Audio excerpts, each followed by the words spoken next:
다시 한번 말씀드리지만 차트 패턴은 틀린 그림 찾기가 아닙니다. 오늘 제 이야기 꼭 참고해 주시기 바라고.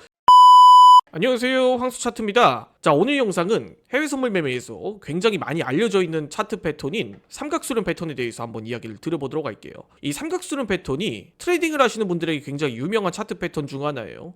뭔가 엄청난 비법이 숨어져 있고 투자자들에게도 널리 알려져 있는 지표인 만큼 이 삼각수렴 패턴에 대해서 공부하시는 분들이 많은데, 오늘 제가 이 삼각수렴 패턴에 대해서 디테일한 부분들까지 한번 이야기 드려보도록 할게요. 자, 우선 삼각수렴 패턴이 실전 매매에서 굉장히 대입하기 어렵다라고 저는 생각을 합니다. 그 이유가 무엇이냐면 결과론적으로 봤을 때 조금 후행적일 수 있다, 이런 이야기예요. 그리고 실전 매매를 할 때 이 자리가 삼각수렴 패턴의 자리인가, 저 자리가 삼각수렴 패턴 자리인가, 이 여부를 보고 판단하기도 굉장히 어려워요. 그렇기 때문에 지나가고 나서야 저 자리가 삼각수렴 패턴의 자리였구나, 이렇게 해석을 해주시는 분들이 상당히 많습니다. 자, 오늘은 본격적으로 이 삼각수렴 패턴에 대해서 한번 이야기를 드려보도록 할 테니까 다들 영상 꼭 끝까지 시청해 주시기 바라겠습니다. 자, 우선 삼각수렴 패턴이라고 하면 여러분들 다들 한 번씩은 들어보셨을 거예요. 주가가 이렇게 상승을 했다가 위아래로 이렇게 움직이다 결국 한쪽으로 수렴을 하는 자리인데, 그 모양이 마치 삼각형처럼 생겼다 해서 삼각수렴 패턴이라고 불리는 패턴 중 하나예요. 즉 주가가 결국에는 이렇게 삼각형처럼 한쪽으로 수렴을 하게 됐을 때 여기서 강한 상승 혹은 하락이 나온다라고 해서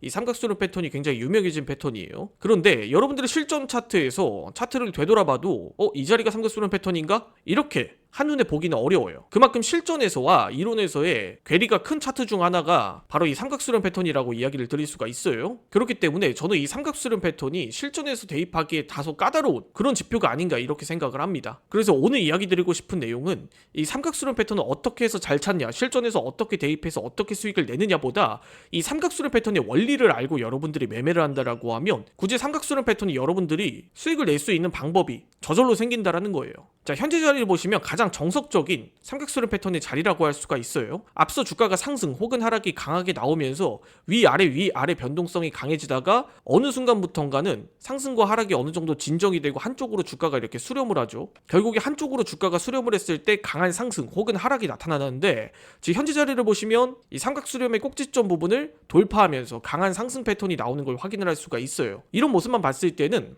삼각수렴 패턴이 진짜로 맞네? 이렇게 해석을 하시는 분들이 많아요. 그렇다면 여러분들이 여기서 깨달아야 되는 건 바로 이 삼각수렴 패턴의 원리를 알고 가야 된다는 겁니다. 자, 우리가 일반적으로 주가가 상승을 할 때는 앞서 상승이 나온 이후 어느 정도 조정과 횡보를 거친 자리에서 주가가 저점을 이렇게 높여가면서 일종의 지지라인이 형성이 되고, 이 지지라인이 형성이 되면서 주가가 조금씩 매수세가 들어오는 게 보이실 거예요. 그리고 반대로 주가가 하락을 할 때는 강한 장대 음봉 이후에 상승 구간은 제한이 되면서 점차 지지라인을 깨고 우하향이 되는 모습이 여러분들 전형적인 하락 패턴이라고 이야기를 드릴 수가 있을 것 같아요. 그렇다면 이 삼각수렴 패턴도 마찬가지입니다.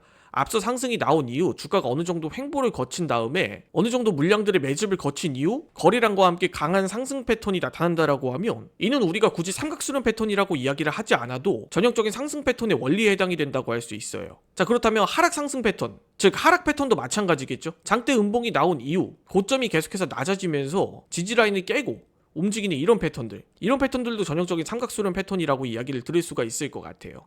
즉 이 삼각수렴 패턴이라는 게 모양 맞추기보다 이 삼각수렴 패턴이 형성된 자리에서 원리가 어떻게 이루어져 있는가가 가장 중요한 개념이라고 이야기를 드릴 수가 있을 것 같아요. 즉 상승이 나왔다 혹은 하락이 나왔다고 하면 그 구간 안에서 지지가 형성이 되고 혹은 저점이 높아지면서 어느 정도 이 상승 에너지를 깨지 않고 움직인다 라고 했을 때는 다시 한번 주가가 거래량과 함께 상승을 할 수 있다. 그리고 반대로 하락이 나왔다라고 하면 이 하락에 대한 에너지가 꺼졌는가 혹은 꺼지지 않았는가, 이 여부를 보는 거예요. 결국에는 이 삼각수렴 패턴은 어느 정도 주가가 횡보를 거치고 결국에 여기서 방향성이 결정되는 횡보 구간에서 위든 아래든 방향성이 결정되는 이런 구간이라는 건데, 그렇다면 여러분들이 이런 원리만 알고 있어도 사실상 주가의 방향성은 여러분들이 원리만 알고 있더라도 충분히 수익을 낼 수가 있는 원리라는 겁니다. 그렇기 때문에 저는 삼각수렴 패턴이라든지 이런 원리와 개념들을 이해하는 게 더 중요하다고 생각이 들어요. 다시 한번 말씀드리지만 차트 패턴은 틀린 그림 찾기가 아닙니다. 오늘 제 이야기 꼭 참고해 주시기 바라고, 오늘 영상은 여기까지 하고 마무리 짓도록 하겠습니다.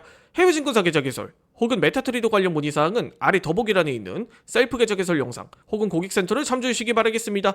추가적으로 더보기란에 있는 커뮤니티 사이트를 여러분들이 클릭하시면 해외 선물에 관련된 해외 증권사 메타트레이더에 대한 모든 정보들을 확인하실 수가 있어요. 자세한 내용은 더보기란을 클릭해 주시기 바라겠습니다. 지금까지 황수차트였습니다. 이 영상을 시청해 주셔서 감사드립니다.